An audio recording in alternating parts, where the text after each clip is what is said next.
Assalamualaikum warahmatullahi wabarakatuh. Perkenalkan, nama saya Nurdana Khalida dari program studi agribisnis.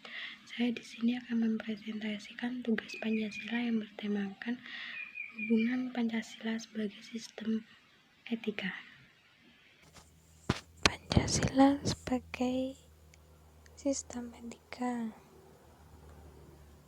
Yang pertama adalah etika. Etika berasal dari bahasa Yunani atau ethos, yang berarti tempat tinggal yang biasa, kebiasaan, adat, perasaan, sikap, dan cara berpikir. Etika dalam artian yaitu ilmu yang membahas tentang kriteria baik dan buruk. Etika adalah pemikiran mengenai sesuatu yang dianggap baik atau buruk dalam perilaku manusia.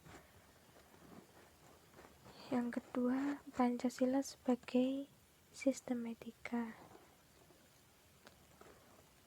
Pancasila sebagai sistem etika merupakan cara hidup bangsa Indonesia, juga merupakan struktur pemikiran untuk memberi tuntunan atau panduan bagi warga negara dalam sikap dan tingkah laku. Pancasila sebagai sistem etika dimaksudkan untuk mengembangkan dimensi moralitas dalam diri setiap individu dalam bersikap di kehidupan bermasyarakat, berbangsa, dan bernegara. Yang ketiga, etika Pancasila.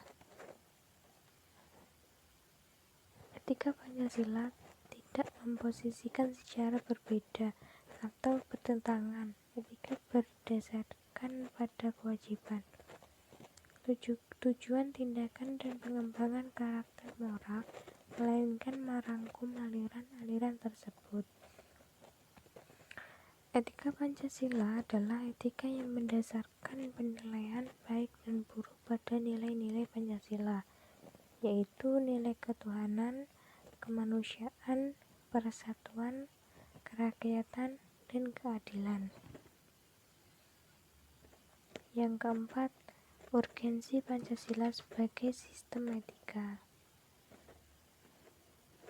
Pentingnya Pancasila sebagai sistem etika terkait dengan problem yang dihadapi bangsa Indonesia sebagai berikut. Yang pertama, banyaknya kasus korupsi yang melanda negara Indonesia sehingga dapat melemahkan sendi-sendi kehidupan berbangsa dan bernegara.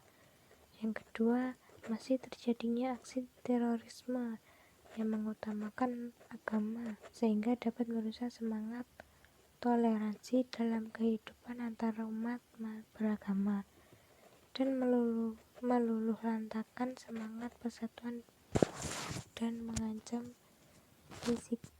desintegrasi bangsa. Yang ketiga, masih terjadinya pelanggaran hak asasi manusia atau HAM dalam kehidupan berbangsa seperti kasus penyerbuan lembaga bermasyarakat. Yang kelima, perlunya Pancasila sebagai sistem etika. Pancasila sebagai sistem etika diperlukan dalam kehidupan politik untuk mengatur sistem penyelenggaraan negara. Beberapa contohnya adalah: yang pertama, dekandensi moral yang melanda masyarakat, terutama generasi muda. Generasi muda yang tidak mendapatkan pendidikan karakter yang baik dihadapkan pada banyaknya paham yang melanda Indonesia sebagai akibat globalisasi, sehingga mereka kehilangan arah, terlebih paham-paham dari luar akibat global tersebut. Yang kedua, korupsi merajalela karena para penyelenggara negara tidak memiliki rambu-rambu norma dalam menjalankan tugasnya. Penyelenggara tidak dapat membedakan batas yang boleh dan tidak, pantas dan tidak, baik dan buruk. Pancasila sebagai sistematika terkait dengan pemahaman baik dan buruk sesuatu perilaku. Sekian presentasi dari saya. Apabila ada kurang saya mohon maaf. Wabillahi taufiq wal hidayah. Wassalamualaikum warahmatullahi wabarakatuh.